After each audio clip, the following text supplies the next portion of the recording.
La filosofía medieval es la filosofía que se desarrolla en la Edad Media en el año 476 después de Cristo, con la caída del Imperio Romano de Occidente.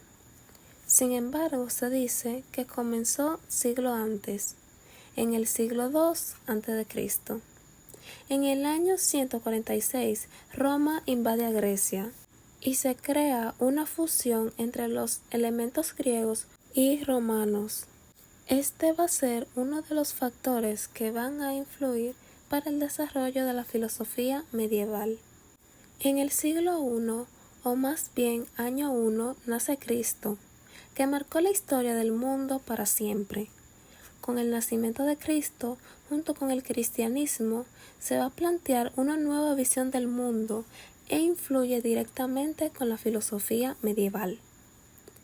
El encuentro del cristianismo con la filosofía griega produce un acontecimiento importante para la cultura occidental durante años, es decir, los últimos de la Edad Antigua: Platón, Aristóteles, estoicos, epicúreos, serán las 4 escuelas filosóficas vigentes que se va a introducir en la cultura romana.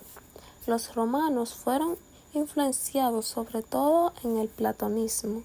En la filosofía medieval habían 2 elementos importantes en disputa, los cuales eran la fe y la razón, o filosofía y religión. Muchos pensamientos surgieron en los últimos siglos de la era cristiana. Cada uno desarrolló sus propias teorías y el advenimiento del cristianismo marcó la filosofía para siempre.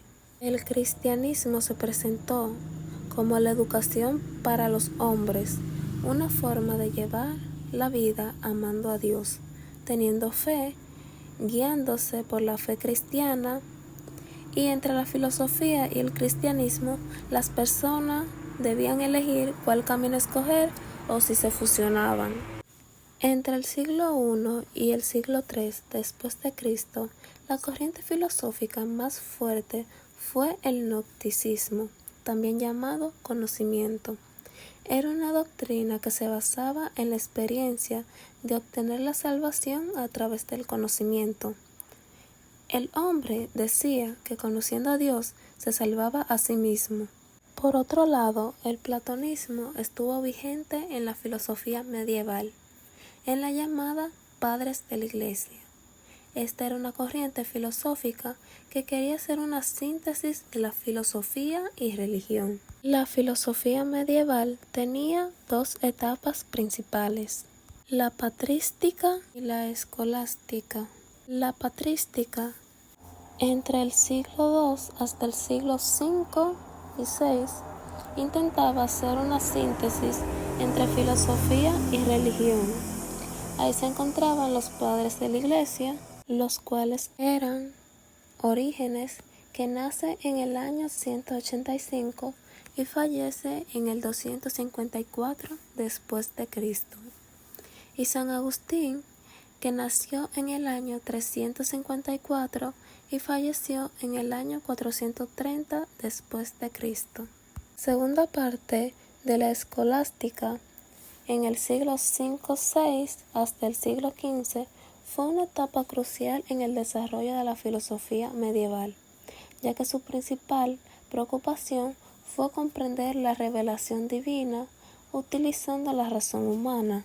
Ahí encontramos a San Anselmo, 1033 y 1109, Santo Tomás de Aquino, 1225-1274, y Juan Duns Scoto, 1266 a 1308. Teoría del iluminismo. San Agustín y Santo Tomás de Aquino fueron los grandes pensadores de la Iglesia, responsables del desarrollo de esa filosofía y la teología en la Edad Media. El primero logró con la patrística o el iluminismo recuperar a Platón, mientras que el segundo con la escolástica el filosofar aristotélico. En uno y otro caso, para reforzar la fe en Dios y demostrar su existencia. San Agustín nació en Tagaste, actual Argelia, y murió en Hipona. Fue uno de los teólogos latinos más prominentes y una de las figuras más influyentes del pensamiento cristiano. En su juventud se apartó de la fe y abrazó el racionalismo, pero más tarde reconoció que fe y razón se complementan y se equilibran. Decía, si no existe la segunda, no existe la primera. A partir de ahí buscó la verdad a través de la reflexión interior. Para San Agustín, el conocimiento verdadero no proviene de los sentidos, sino de la luz interior que procede de Dios. Esta idea constituye su teoría del iluminismo o de la iluminación divina, que nos enseña que la mente humana solo puede alcanzar la verdad gracias a la luz de Dios que la ilumina. Según Agustín, el alma tiene 5 facultades, las cuales están la fuerza vital, los sentidos, la imaginación, el apetito, dentro de ahí vemos las pasiones y la voluntad, y por último, la razón. Nos decía que el alma humana es inmortal y su fin supremo es unirse a Dios, que es la fuente de toda verdad y de todo bien. En su pensamiento moral resumió su ética con la frase: ama y haz lo que quieras, expresión con la que estableció que si el amor es verdadero, guía la acción humana y que ésta no puede ser mala. Las 5 vías de Santo Tomás de Aquino. Santo Tomás de Aquino fue considerado la mejor representación de la teología dominica, especialmente de la escolástica, y dedicó gran parte de su obra a reflexionar sobre la existencia de Dios desde la razón y la fe. En su obra Summa Theologica elaboró 5 demostraciones racionales que buscaban probar la existencia divina. Demostró la existencia de Dios a través de las 5 vías, que son los argumentos racionales más conocidos de su pensamiento. En primer lugar, encontramos vía del movimiento. Todo lo que se mueve es movido por otro. Debe existir un primer motor inmóvil, que es Dios. Causa eficiente. Todo efecto tiene una causa. Debe haber una causa primera, no causada, que es Dios.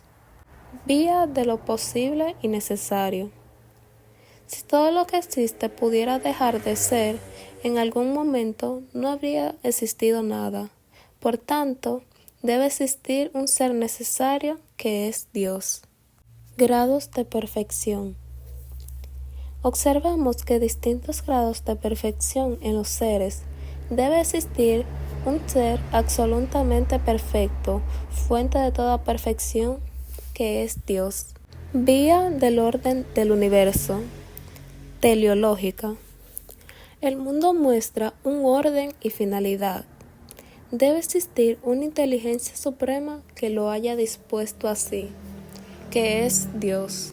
En estas 5 vías nos representan la síntesis del pensamiento de Santo Tomás.